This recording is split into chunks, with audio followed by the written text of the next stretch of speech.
90 Miles from Needles, the Desert Protection Podcast, is made possible by listeners just like you.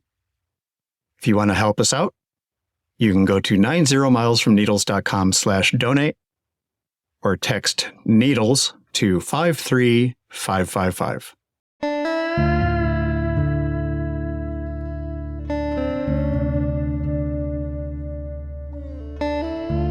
Think the deserts are barren wastelands?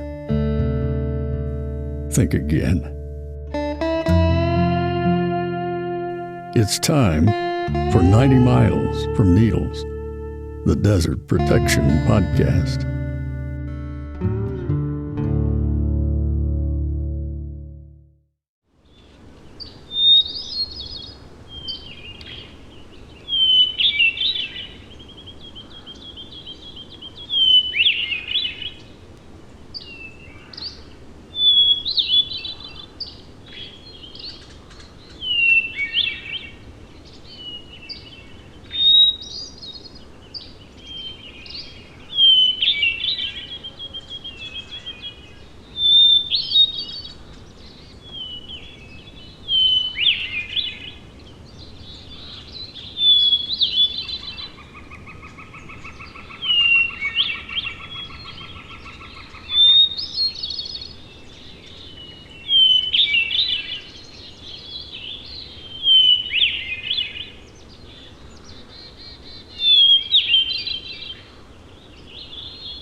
Welcome to 90 Miles from Needles, the Desert Protection Podcast. I'm your host, Chris Clarke, and this episode I figured we'd start out with some work by our friend Fred Bell. That's a recording from Great Basin National Park, the song of a hermit thrush and a few other birds. The hermit thrush is one of my favorite songs of any songbird in the country. It's really wonderful. And we're starting with sounds from a national park because I want to make a strong suggestion in this short episode. Stay away from national parks during the shutdown. Make other plans. Now, I don't mean this as a blanket ban. There's a lot of nuance to the issue. We're not checking Instagram to see if you've been at a park during the shutdown. No one's getting canceled here. You do you. But as someone who lives a 5-minute drive from an extremely popular national park, one that is mostly open as we speak, it's disturbing to me that the Secretary of the Interior has basically ordered parks to stay as open as possible during the shutdown, while almost every Park Service employee is sitting at home without pay, and that's a problem. They're even looking at the possibility that they won't get back pay, depending if Congress passes a particularly nasty bill that they're considering right now. But even if they don't mess with the back pay, that doesn't help the fact that right now the Park Service is running on fumes. They were already down to about 2/3 of normal staffing after a catastrophic round of layoffs earlier in this administration by DOJ.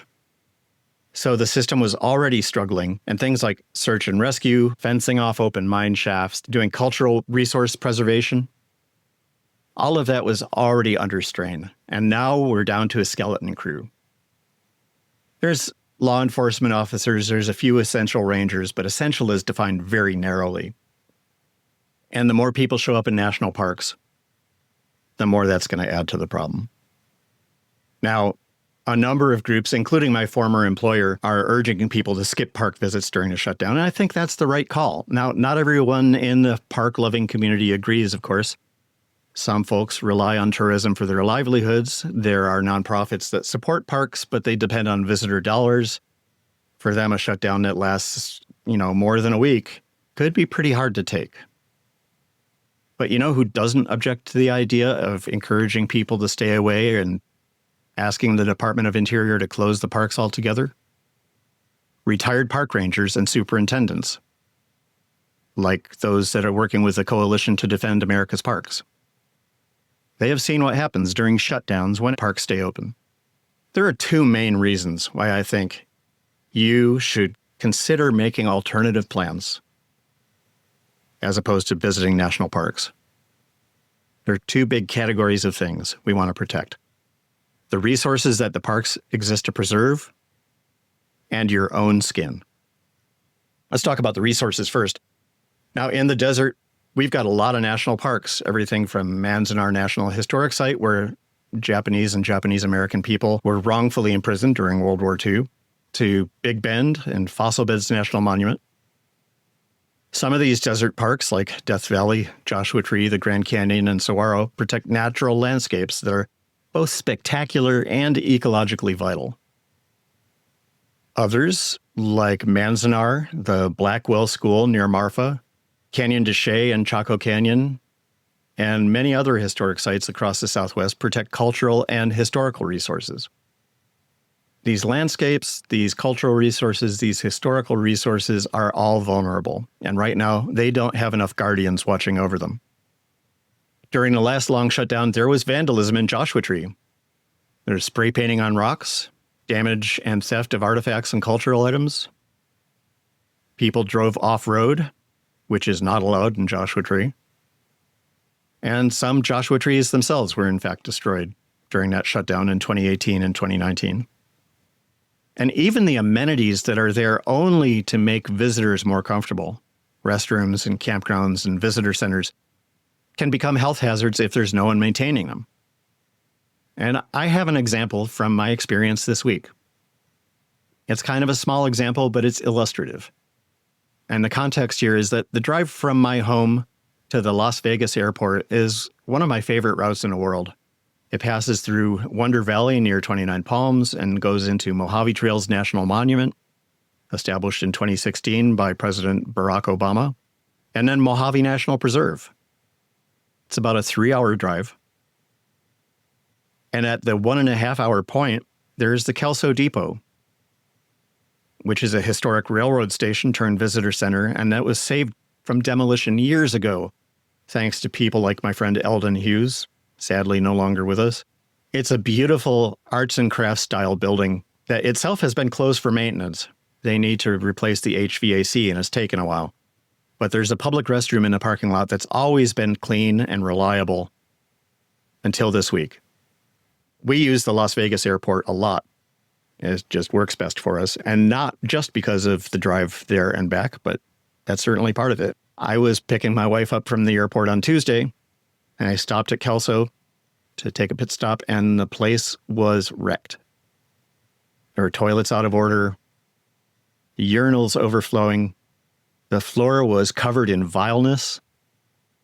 Everyone traveling that route had used that same one fixture that was unbroken, but it was still clogged, not draining. And it was awful. And it is not that way when there's a full complement of park staff.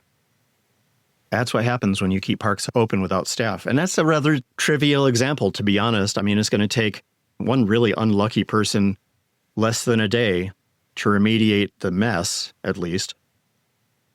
During that earlier shutdown in 2018 and 2019, that lasted 35 days, longest shutdown on record up to that point. Joshua Tree saw the vandalism I've talked about. At Big Bend, petroglyphs, that are irreplaceable cultural resources, were damaged beyond repair. In Death Valley, there were huge sanitation problems after the Park Service was forced to close the restrooms. At Sequoia and Kings Canyon, the waste and trash got so bad that parks had to close entirely. During that shutdown, a visitor in Big Bend fell while climbing in Santa Elena Canyon and shattered his leg. There was just one ranger in the entire park available to respond. Now, he was lucky because there were other visitors there that carried him 1.5 miles back to the trailhead. But that's not something you want to count on. Accidents happen all the time in parks. Traffic collisions, falls, even things like dehydration and heat injury. And right now, response times could be hours, if at all. Even in cooler months, desert parks pose real risks. You still run a risk of heat injury and dehydration even in October. You can get lost at any time in the year. You can have an unfortunate interaction with wildlife. Normally, rangers are there to help, to guide you away from places with bear activity, to help make sure people are prepared in case of heat injury. But most visitor centers are closed, and a lot of them contain the only water fountains in an entire park. You got to do your homework if you're going to go, and it's easier just to save that trip for later. Now, I know, avoiding national parks means real economic pain for nearby communities. Restaurants, hotels, guides, other ancillary services, people that clean Airbnbs for a living, they all lose income. And that's not something that I take lightly. But I was encouraged to see that one local tour company near Joshua Tree, Red Jeep Tours, has announced it won't be running trips into the park during the shutdown. They cited the 2018 and 2019 shutdown with unmonitored campgrounds and vandalism and trash bathrooms, despite an outstanding community effort to make sure that the bathrooms got cleaned and resupplied. It was a mess in Joshua Tree, and Red Jeep Tours decided they don't want to expose their clients to that. Instead, they're going elsewhere in the neighborhood. And you can too. If you come to Joshua Tree, there's plenty to do outside the park itself. There are local preserves, land trust trails, BLM national monuments, and open BLM land. There are state parks, which are generally open and generally just as well staffed as they were before the shutdown started. There are county and municipal parks, some of which have spectacular desert life living in them. There's a lot of options. And the same is pretty much true of any other desert town near a national park that you can mention. Beatty in Nevada, Shoshone in California, Terlingua down by Big Bend, and even more so, bigger places like Tucson and Moab. And the landscapes around the parks are amazing in their own right. And your spending there will still support the local economy without adding pressure to the national parks. Now, one of the most hopeful things I saw early in the pandemic, and believe me, during that part of the pandemic, I was looking for hopeful things because it was horrible, as you probably remember. But I did see one hopeful thing about visitation in Joshua Tree National Park dropping for a little bit. And that was how the wildlife responded. There was less traffic, so there was less traffic noise and less likelihood of roadkill. There were fewer people wandering off trail. There were fewer campfires, just less noise and hubbub and activity in general. And it was like the animals relaxed. They got a break, and we started seeing tortoises walking across Park Boulevard, bighorn sheep wandering around closer to where people usually are. The birdsong in the park was spectacular without the traffic noise. And as stupid and frustrating and ill-conceived as this shutdown is, we can use it as an excuse to give those animals another break. It's been 5 years since they had one. Maybe we think about this as a good moment to give the land and the beings that live there another chance to breathe.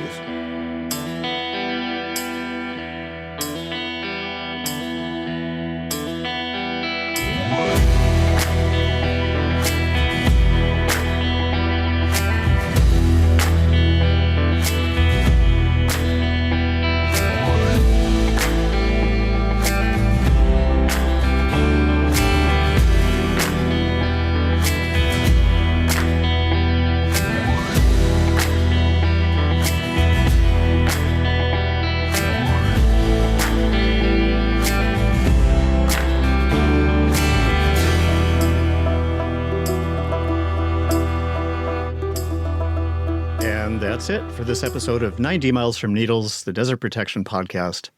Big thanks to our newest donor, Sarah Henner, who signed up with us and joined about 200 other people who are giving us monthly donations. Thank you, Sarah. If you want to join Sarah and those other people, you can go to 90milesfromneedles.com/donate and pick an amount and a frequency of donation that makes sense to you. I also want to thank Joe Jeffrey, our voiceover person, Martine Mancha, who created our podcast artwork, and Fred Bell, our nature sound artist, whose work you heard at the beginning of this episode. Our theme song, Moody Western, is by Brightside Studio. Other music in this episode is by Music Dog, if that is their real name. Did you know you can find us on social media? We are on Facebook at facebook.com/90, spelled out the word 90 miles from needles. We are on Instagram at 90mi from needles. We use the same handle on Blue Sky and Threads. We don't have a presence on Twitter or X Twitter, but we haven't really missed it. Anyway, on those other sites, hit us up, check us out, follow us, tell your friends, repost our stuff. Getting more follows on social media isn't something we're obsessed about because we've been there and done that, but it does actually help us get the word out about new episodes of the podcast, and that is a good thing. We'll be back next week with an episode that's closer to our usual length.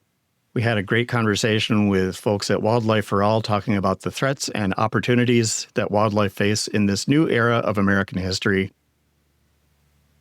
Until then, thank you for listening. Stay strong. We need you. The desert needs you. And this podcast needs you to tell your friends to listen. Bye now. 90 Miles from Needles is a production of the Desert Advocacy Media Network.